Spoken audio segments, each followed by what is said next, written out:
Next Wave CNC is focused on continuing to improve the performance and capabilities of our Shark CNCs. Our quality accessories, parts, and innovative tools are all designed to expand creative opportunities while providing maximum performance for our customers who own a Shark. Assembly Video Series.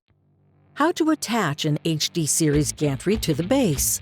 First, start with the base side panels. Place the appropriate panel one on each side, securing each with 4 screws per side. 2 screws on each end. Tighten securely. Use the styrofoam packing as shown, and a second person to steady the gantry to attach to base. Lower gantry over base and align screw holes.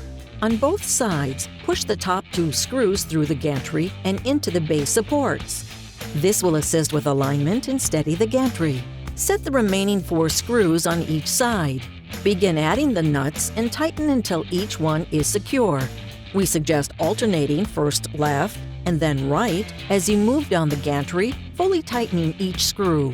Repeat this process exactly on the other side. You've now successfully assembled your Shark HD Series CNC base and gantry. All Next Wave CNC products include lifetime support.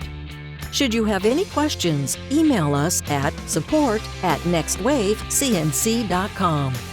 Shark, world class, made in USA.